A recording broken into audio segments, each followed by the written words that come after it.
이 땅에 1950년 6월 25일 전쟁이 있었죠. 그 전쟁으로 말미암아 이 땅이 정말 황폐해지고 정말 희망이 없는 땅으로 변했던 적이 있습니다. 그렇게 전쟁으로 인해서 모든 것이 파괴되고 겨우겨우 휴전을 하게 됩니다. 그리고 난 다음 약 10년이 지난 1964년 미국에서 우리나라 사람인데 김응국이라는 사람이 순교자란 소설을 발표합니다. 혹시 읽어보신 적이 있습니까? 이 소설은 꽤나 흥행했습니다. 심지어 노벨 문학상 후보에까지 올랐다고 하더라고요. 이 소설은 6.25 전쟁 당시에 이제 평양에 수복하고 서울을 수복하고 평양까지 올라갔다가 거의 민대 중공군이 오기 전 평양에서 있었던 한 12명의 목사님들이 공산당에 의해서 순교당한 사건을 국군 주인공, 국군 정보장교가 파헤치면서 그 순교 사건에 숨겨진 아주 냉철한 현실의 모습이 밝혀지는 내용으로 구성되어 있습니다. 이 소설에서 원래 공산당에 잡혀갔던 원래 목사님의 숫자가 14명이었습니다. 그런데 14명 모두가 죽은 것이 아니라 그 중에서 2명, 즉 12명은 총살당해 죽고 2명의 목사님이 살아남았어요. 성이 나오는데 신 목사님은 나이가 조금 있는 40대 정도 되는 사람이고 젊은 목사 한 사람이 있었는데 젊은 목사는 그때 충격으로 완전히 미쳐버려서, 그러니까 정신도 온전하고 온전하게 살아남은 사람은 결론적으로 신 목사 한 사람이 남은 거죠.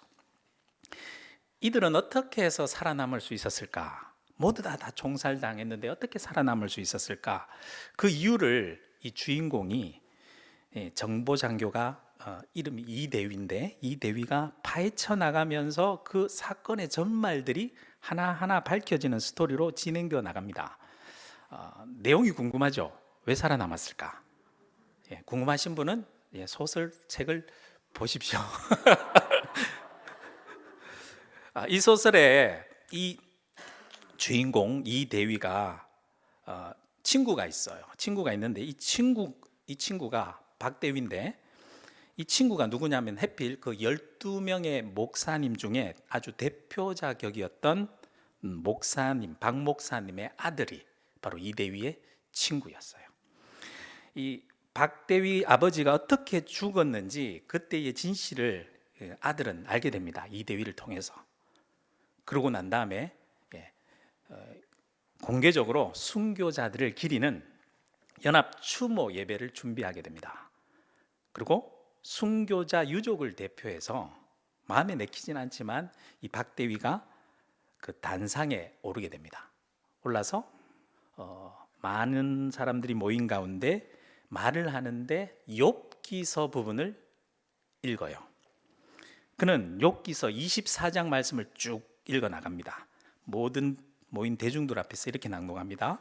24장 1절에 보면 한탄하듯이 이렇게 나옵니다. 어찌하여 전능자는 때를 정해 놓지 아니하였는고 그를 아는 자들이 그의 날을 보지 못하였는고 하면서 처참한 현실에 대해서 욥이 처한 상황 아시잖아요. 처참한 현실에 대해서 조목조목 이렇게 따지듯이 하는 내용이 나와요. 그러다가 12절 말씀에 가보면 이런 말씀이 나옵니다. 성중에서 죽어가는 사람들이 신음하여 상한 자가 부르짖으나 하나님이 그들의 참상을 보지 아니하시느니라. 전쟁 상황을 놓고 보면 이해가 되죠. 박군은 여기까지 읽고는요 고개를 들고 모인 회중들을 둘러보면서 12절 말씀을 반복해서 마치 강조하듯이 다시 암송해요. 소설에는요 이렇게 이 12절 말씀을 개역 개정하고는 다르게 번역했지만 그 내용이 더 정확한 것 같아요. 12절에 보면 성중에서 죽어가는 사람들이 신음하며 다친 자가 부르짖으나 하나님이 그들의 기도를 듣지 아니하시느니라. 박군이 이 부분을요 반복하는 이유가 있어요. 아버님이 그 순교 현장에서 죽을 때 모습, 순교할 때 그 모습이 이 구절 속에 그려져 있기 때문입니다. 예, 궁금하신 분은 책을 보십시오. 사실 이 12명의 목사들이 총살당하여서 순교할 때 모습은요, 거룩한 모습만 있었던 것 아니에요. 그 중에도 목사님 중에도 살려고 배교자들이 있었어요.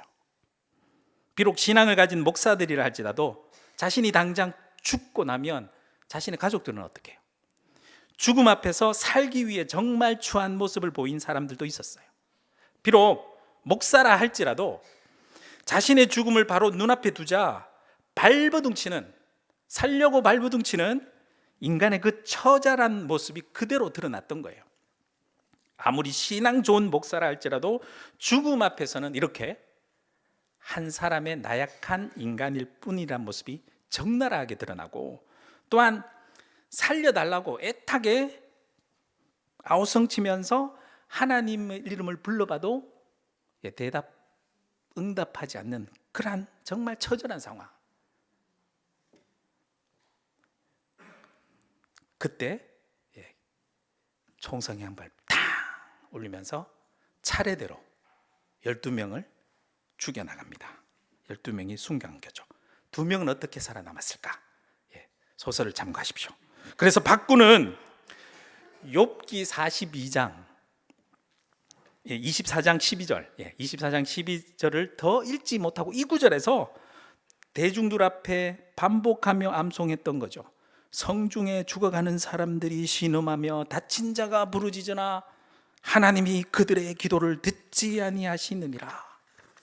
반복해서 하죠. 그러자 그 모습을 같은 강단에 서 있던 살아남은 신 목사님이 슬그머니 다가와서 박군의 어깨에 손을 탁 얹습니다. 그러면서 눈짓으로 계속하라고 신호를 보내자 박군은 다시 정신을 차리고 다시 욥기서를 읽어나가기 시작합니다. 이때 박군이 다시 읽은 욥기 본문은요, 욥기 38장 부분이에요. 이 부분이 어딘 줄 아시죠? 하나님께서 드디어 등장하여 욥에게 말씀하는 부분입니다. 1절과 2절과 3절 말씀을 제가 읽어보겠습니다. 하나님이 나타나셔서 이런 말씀으로 시작합니다. 욥에게 그때에 여호와께서 폭풍우 가운데서 욥에게 말씀하여 이르시되 무지한 말로 생각을 어둡게 하는 자가 누구냐? 너는 대장부처럼 허리를 묶고 내가 내게 묻는 것을 대답할지니라 라면서 하나님의 등장하여 욥에게 말씀을 막 쏟아내는 그 부분을 이 박구는 계속 쭉 읽어 나갑니다. 읽고 나가서는 드디어 오늘 본문 저희들이 같이 읽었던 욥기 42장 1절에서 6절 말씀에 나오는 그 하나님의 말씀을 다 듣고 난 욥의 반응한 부분을 읽고 연단해서 내려와요. 자, 박구는 순교자들을 기리는 그 추모 예배 자리에서 왜 하필 욥기서를 읽었을까요? 그리고 저는 왜 하필 여러분에게 이 소설 이야기를 이토록 길게 얘기할까요? 박구는 6.25 전쟁이라는 그 처참한 상황 속에서 순교자의 의미와 하나님을 찾고 있는 건 아닐까 생각되었습니다. 마찬가지로 지금 저와 여러분은 코로나라는 상황, 마치 전쟁과 같은 상황을 겪었죠. 오늘날 전 세계 모든 힘들고 어려운 상황 속에서 과연 어디에서 하나님을 찾아야 하고 하나님의 뜻은 과연 어디에 있는지 정말 답답한 마음에 이렇게 공감이 되었어요. 소설 속의 박군의 그 절망적인 상황 속에서 답답한 그 마음이 오늘날 마치 저에게도 똑같이 느껴졌기 때문입니다. 여러분은 그렇지 않습니까? 코로나라는 전쟁 상황 속에서 사회 곳곳이 파괴되고 황폐해지는 것들을 우리는 직접 경험했어요. 그 전쟁의 피해를 교회 성도들도 빠짐없이 고스란히 똑같이 느꼈죠. 한바탕 전쟁을 치르고 이제 어느 정도 마무리되어 가는 것 같은데 아직 완전히 마쳐진 건 아닙니다. 피해 상황을 지금 이 시점에서 점검해 보니까 피해 상황이 생각보다 심각합니다. 사회적인 상황도 마찬가지겠지만 저는 목사인지라 교회 상황만 놓고 봐도요, 이거 정말 상황이 여간 심각한 상황이 아닙니다. 지금 오후 예배 자리에 나오셔서 예배 드린 여러분들은요, 다시 생각해 보면 코로나 전쟁 상황에서 살아남은 용케 살아남으신 분들이에요. 하지만 전쟁 상황 속에서 영적인 생명력을 벌써 잃어버리고 여기저기 시체처럼 살아가는 수많은 영혼들 정말 많습니다. 특히 교회 학교 아이들요, 젊은 사람들요, 가난한 성도들요. 한바탕 전쟁을 이렇게 치르고 이렇게나마 겨우 살아남은 우리들이 이랬든 저랬든 다시 교회를 재건하고 세워나가야 하지 않겠습니까? 그런데 일할 사람들이 없죠. 지금 이 자리만 봐도 청년들 예배하고 나갔고 젊은이들이 많이 앉아있지 않잖아요. 교회에 앞으로 일할 사람들 없잖아요. 열심히 일하면 현금할 사람들 없습니다. 재정적인 힘도 잃어버리고요, 아마 이러한 상황은 점차 앞으로 가중될 거예요. 점차 잃어갈 것이 뻔합니다. 재정이 감소하는 것뿐만 아니라 인구도 감소하고 있잖아요. 교회 학교 다음 세대는 정말 심각합니다. 가난한 성도들도 점점 늘어나고요, 편하게 신앙생활을 하는 사람들이 점점 늘어나요. 떠돌이, 그리고 이것저것 그냥 떠돌이, 자기 기호에 맞는 신앙생활을 하려는 떠돌이 신앙인들도 많고, 심지어 여러분들은 모르겠지만 좀 촌지역에 가면 이미 문을 닫는 교회들이 많아지기 시작하면서 성도들이 없으니까 교회 이 교회 합치자는 얘기가 벌써 전국 곳곳에서 나오고 있습니다. 심지어 제가 아는 노회에서는 이렇게 연합하는, 교회 연합하는 위원회가 조직될 정도예요. 그뿐만 아닙니다. 목회자들이 살기가 힘들어요. 제 목회하는 밑에 세대들은요, 이미 벌써 담임 자리는 예전에 포기하고 벌써 이중직 목회를 하려고 계획을 품는 목회자들이 많습니다. 현실이 그렇습니다. 앞으로는 더 심할 겁니다. 이건 보통 심각한 상황이 아니죠. 죄송하지만 목사인 제가 보기에도 인간적으로 솔직히 말해서 이 강단에서 희망적인 얘기를 쏟아내야 되지만 도무지 희망이 보이지 않아요. 목회자가 소망을 가져야지, 믿음 있나 없나 그렇게 물어보실 수도 있습니다. 하지만 목회자인 저도 한 인간입니다. 또한 목회자이기 때문에 저는 오히려요, 더 성도 여러분들에게 거짓말을 할 수가 없어요. 지금 절망적인 상황을 그냥 딱 덮어놓고 아무 근거 없는 그냥 헛된 소망의 메시지 전하는 것, 제 양심상 허락하지가 않습니다. 소설 속에 겨우 살아남았던 이 신목사도 이런 현실적인 고민을 떠안고 몹시 괴로워하며 발버둥 치는 모습들이 소설에 담겨 있어요. 그렇다면 이렇게 현실의 상황이 절망적일 때 우리는 모든 것을 그렇다면 다 포기해야 될까요? 현실적으로 도무지 희망이 보이지 않는다고 우리가 가진 힘으로는 도저히 새롭게 일어설 수 있는 힘, 그러한 소망이 보이지 않는다고 이대로 무너져 버려야만 하는 걸까요? 우리는 그렇다면 대체 이러한 상황 속에서 어떻게 해야 될까요? 오늘 성경 말씀을 통해서 저와 여러분들이 같이 길을 찾아 나가길 소망합니다. 저는 오늘 본문 욥기 말씀을 통해서 3가지 방법을 발견할 수 있었습니다. 먼저 첫 번째, 우리는 먼저 하나님의 말씀으로 돌아가야 합니다. 하나님의 말씀을 먼저 들어야 합니다. 내 것으로, 내가 가진 생각과 계획으로 이 절망적인 상황 속에서는요, 절대로 새롭게 일어설 방법이 없어요. 힘이 나올 곳도 없습니다. 그래서 소설에도 나왔듯이, 소설에 보면 그 상황에서 모두 하나님의 말씀을 모두 함께 읽고 그냥 듣습니다. 그냥 하나님의 말씀을 듣는 거죠. 욥기 24장에 보면 부르짖어도 응답하시지 않는 것 같은 전쟁 상황을 모두 다 똑같이 겪고 있잖아요. 하지만 그 상황에서 벗어나지 못하고 반복적으로 암송하는 그 12절의 말씀을 암송하는 박군의 어깨에 신목사가 손을 얹어서 격려하자 이제 박군은 힘을 내어 욥기 38장으로 넘어갑니다.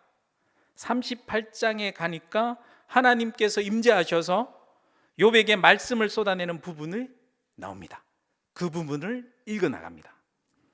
욥에게 말씀하시는 하나님의 질문들, 이 38장에 이 내용들은요, 모두 욥이 대답할 수 없는 질문들을 하나님께서 막 하세요. 욥의 능력을 한참 넘어서는 하나님의 전지전능하신 능력과 힘과 뜻에 대한 이 온 세상을 창조하신 그 놀라운 전지전능하신 하나님의 능력에 대한 말씀들의 그 질문들이에요. 먼저 이 말씀을 욥은요, 그냥 이해할 수는 없어도 묵묵히 다 듣습니다. 하나님의 말씀을 그렇게 묵묵히 들은 욥은 오늘 드디어 본문 42장에 이렇게 반응하죠. 1절과 2절 다시 한번 더 읽어볼까요? 시작. 욥이 여호와께 대답하여 이르되 주께서는 못하실 일이 없사오며 무슨 계획이든지 못 이루실 것이 없는 줄 아오니. 아멘. 말씀을 들은 욥은 전지전능하신 하나님의 능력을 깨닫게 됩니다. 인간의 입장에서 생각할 때 이런 처참한 전쟁을 겪고 도무지 새롭게 일어설 힘과 조건과 능력이 없는 상태이지만 하나님의 말씀을 듣자 욥의 내면에서 이런 깨달음이 온 거죠. 그래, 하나님은 이렇게 아무것도 없는 상태와 조건 속에서도 천지 만물을 창조하신 분 아니냐. 그래, 하나님은 못하실 일이 없어. 하나님께서는 이런 절망적인 상황 속에서도, 도무지 희망이 없는 것 같아 보이는 상황 속에서도 새로운 일을 시작하시는 분이시고, 하나님께서 시작하셨다 하면 반드시 모든 일은 이루시는 분이시지. 그래 라면서 깨닫게 된 거죠. 3절 말씀 또 볼까요? 무지한 말로 이치를 가리는 자가 누구이니까? 나는 깨닫지도 못한 일을 말하였고 스스로 알 수도 없고 헤아리기도 어려운 일을 말하였나이다. 말씀을 들을 때 또한 욥은 이것을 깨달았어요.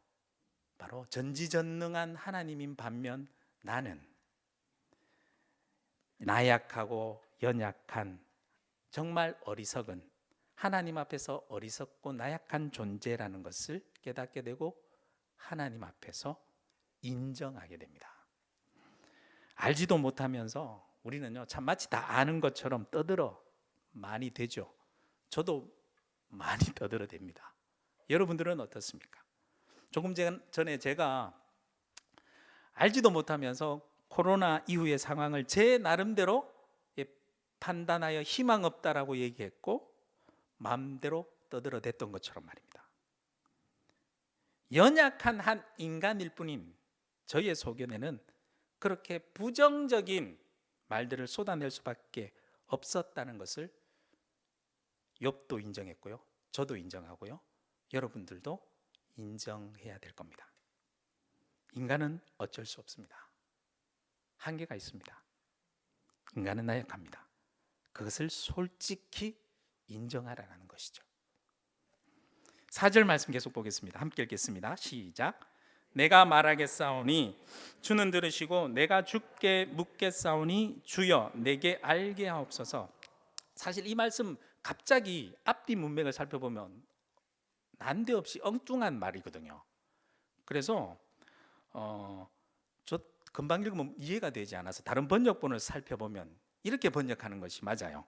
새 번역을 보면 이렇게 번역됐습니다. 주님께서 말씀하셨다. 따옴표 이렇게 들어라. 내가 말하겠다.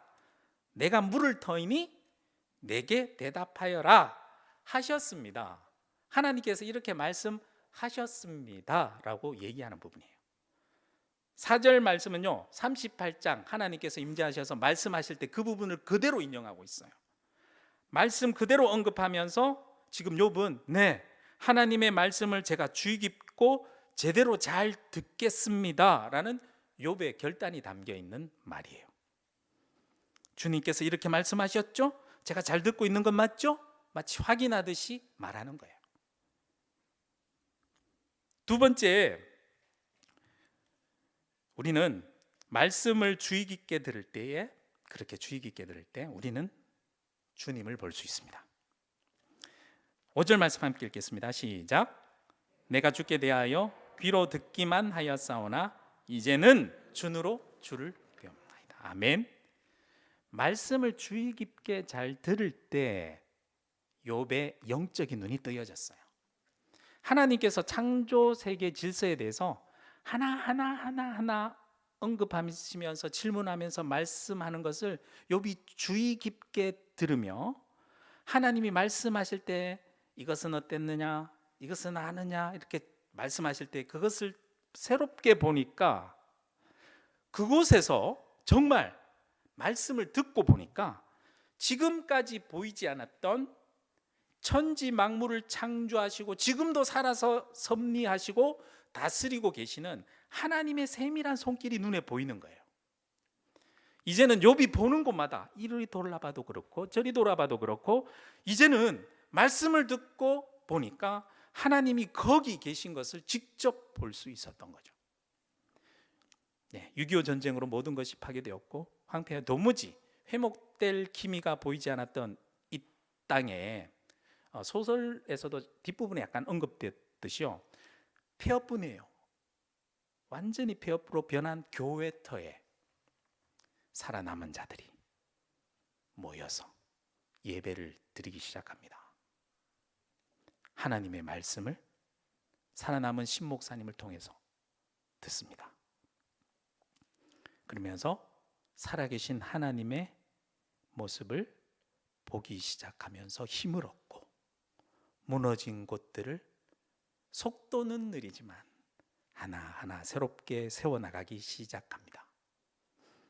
그렇게 10년이 지나고 20년이 지나고 2022년 지금 대한민국이 지금 이렇게 있게 된 겁니다. 전 세계 사람들은 깜짝 놀라죠. 전쟁을 치렀던 그때 황폐한 50년대 한국의 모습과 지금을 비교해 보면, 그러면서 얘기하죠. 한강의 기적이다. 한강의 기적은 하나님께서 일으키신 놀라운 기적입니다. 우린 이미 보았습니다. 우리가 살고 있는 지금 이 모습, 우리의 모습이 하나님이 살아서 역사하시는 주님을 직접 보는 것입니다. 하나님의 역사를 우리는 직접 본 것입니다. 코로나 전쟁으로 황폐해진 오늘도 마찬가지 아닐까요? 살아남은 우리들이 하나님의 말씀을 이곳에서, 이 강단뿐만 아니라 각자 가정에서 주의 깊게 들을 때 이 시대와 교회를 향한 하나님의 세밀하고 놀라운 역사의 손길을 우리는 볼 수 있을 겁니다. 교회 학교 다 무너진 것 같죠? 아닙니다. 그 속에서 하나님의 살아서 역사하시는 손길을 우리는 볼 수 있을 겁니다. 젊은 청년들 정말 헬조선을 살아간다고 얘기하죠. 아닙니다. 그 속에서 말씀을 들은 청년들을 통하여 우리는 살아서 역사하시는 하나님을 볼 수 있을 줄로 믿습니다. 가나안 성도들 속에서도 살아서 역사하시는 하나님을 우리는 이제는 우리의 눈으로 볼 수 있을 줄로 믿습니다. 모든 것들이 무너져 그 어디에도 희망이 없어 보이는 것처럼 보이지만 그 폐허더미 속에서 살아남은 여러분들과 요즘 저희 교회 청년들 살아서 역사하는 것 같지 않습니까? 새벽 이슬 같은 주님의 청년들이 주님의 말씀을 듣고 우리 교회를 비롯하여 전 세계 교회 곳곳에서 새롭게 일어날 줄로 믿습니다. 지금 우리의 눈에는요 당장 보이진 않아요. 영적인 한강의 기적, 새롭게 하나님께서 계획하고 계신 줄로 믿습니다. 새로운 한강의 기적을 일으키시는 하나님을 이제는 우리의 눈으로 볼 수 있기를 소망합니다. 마지막으로 어떻게 해야 되냐? 회개해야 합니다. 6절 말씀 같이 읽어볼까요? 시작. 그러므로 내가 스스로 거두어드리고 티끌과 제 가운데서 회개하나이다. 아멘. 세 번역을 제가 말씀드리겠습니다. 세 번역은 이렇게 번역합니다. 그러므로 저는 스스로 거두어드린다를 어떻게 번역하면, 저는 제 주장을 거두어드리고 티끌과 잿더미 위에 앉아서 회개합니다. 이렇게 번역했습니다. 청파감리교회 김기석 목사님이라고 있는데요, 시를 쓰시는 분이시죠. 목사님이 이 부분을 이렇게 해석했더라고요. 이 욥의 여기서 말하는 회개는 온 우주가 나를 중심으로 돌아가야 한다는 내 중심선, 자기 중심성에 대한 회개, 반성이다라는 거죠. 맞는 것 같습니다. 욥은 자기의 모든 주장, 이 우주가 나를 중심으로 바라보고 나를 중심으로 돌아가는 것 같은 그러한 모든 자기 주장들을 다 걷어들이고 단지 하나님이 중심이십니다. 하나님의 말씀 앞에 회개하며 나아가는 고백입니다. 회개란 것은 내 것 다 내려놓고 하나님을 온전히 받아들이기 위해서요, 내 마음을 완전히 깨끗이 비우는 것을 말해요. 그리고 깨끗이 비운 다음에 그냥 그대로 두나요? 아니죠. 왜 비우나요? 하나님의 말씀과 하나님으로 가득 채우기 위해서. 그것으로 가득 채울 때 우리의 두 눈은 주님을 볼 수 있을 줄로 믿습니다. 이 욥기의 말씀을 보면 하나님 앞에 회개하며 나아간 욥에게 하나님께서는요, 회복을 본격적으로 시작하시는데, 무너졌던 인간관계, 친구의 관계도 욥의 중보기도를 통해서 회복시켜 주시죠. 재산도 없었던 것 같아요. 다 잃었잖아요. 그런데 2배 갑절의 재산을 회복시켜 주시죠. 자녀들 다 잃었잖아요. 잃었던 자녀들도 모두 회복시켜 주셔서 풍성하게 하셨습니다. 말씀을 정리하려고 하는데요, 유튜브에서 설교를 이렇게 몇 분 짧게 요즘 그런 영상들이 많으니까 듣다 보니까 온누리교회 하용조 목사님이 평상시에 그런 말씀을 자주 하셨다 하더라고요. 어떤 말씀이냐면, 나에게 내 속에 빛이 있는지 없는지 확인할 수 있는 가장 좋은 때는 온 세상이 깜깜하고 어두운 밤일 때 되면 내 속에 정말 빛이 있는지 없는지 알 수 있다. 현재 우리 상황 깜깜한 밤인 것 같습니다. 그럴 때 우리는 무엇으로 확인할 수 있습니까? 내 속에 빛이 정말 살아있는지를 확인할 수 있습니다. 내 속에 살아있는 빛 누굽니까? 예수 그리스도. 말씀을 통해서 내 속에 살아서 역사하시는 예수 그리스도의 빛을 발견하시길 소망합니다.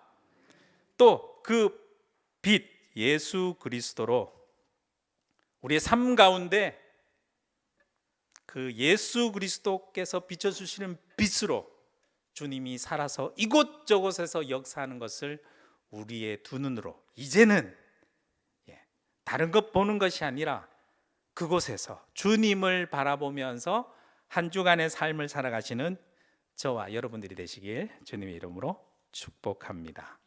기도드리겠습니다.